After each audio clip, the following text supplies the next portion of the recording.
Oke teman-teman, selamat datang di video bagaimana kita membuat program onboarding sederhana supaya orang-orang yang baru masuk ke dalam perusahaan, ke dalam kantor itu ngerti harus ngapain. Ya, terutama ya teman-teman yang HRD gitu ya, untuk bikin employee experience gitu ya, employee experience yang bagus.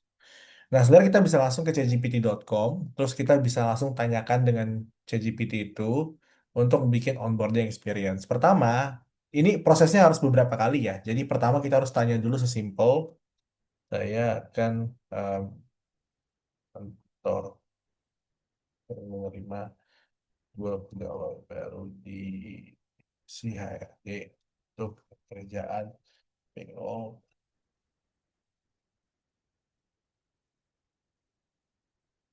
onboarding experience yang baik untuk mereka berdua. Nah, pertama yang dilakukan adalah kita membuat yang payungnya dulu. Jadi supaya si AI-nya itu paham kita itu sedang membuat onboarding experience ya. Nah, ini udah ada onboarding experience-nya. Nah, dia udah bikin nih yang dari besarnya dulu ya. Dari yang besarnya dulu dia udah bikin. Nah, sekarang kita untuk coba untuk lebih bikin spesifik lagi. Oke, ini CV orang yang akan masuk ke departemen HRD bagian Learning and Development. Ya, tugas dia adalah mengerjakan modul, membuat modul, uh, memfasilitasi modul, serta training needs analysis.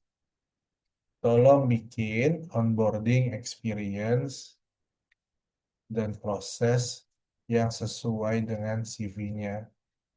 Dia, kami berharap di minggu dua dia udah bisa bekerja dengan baik.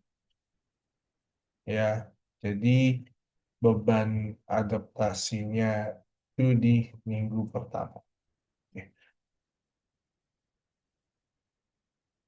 Nah, kenapa Kak saya memasukkan CV yang melamar gitu ya? Karena biar teman-teman tahu dulu, dengan memasukkan CV orang yang melamar yang masuk ke dalam proses ini, si AI ini dia akan memahami latar belakangnya dia ya, latar belakang kayak gitu. Nah, setelah memahami latar belakang, kita tambahkan konteks. Tugasnya dia itu atau atau jobnya dia, job description-nya dia itu adalah mengerjakan modul, membuat modul, memfasilitasi modul serta training needs analisis pegawai, menganalisa kebutuhan pegawai untuk training apa aja. Dan em, harapannya juga di minggu kedua itu dia udah bekerja dengan baik, nggak lagi sebulan atau 3 minggu gitu. Kita cuma memberikan dia waktu 1 minggu untuk beradaptasi dan minggu kedua itu udah bekerja.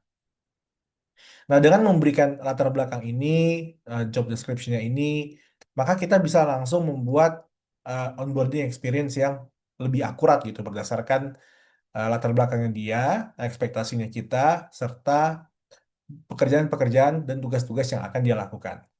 Nah, di sini prinsip utamanya adalah tadi sesuai yang saya berikan kepada si AI-nya, adaptasi itu orientasi intensif, ya kan, terus produksi nyata di minggu kedua. Jadi minggu kedua itu udah ada training needs analysis, sudah membuat modul dan seterusnya.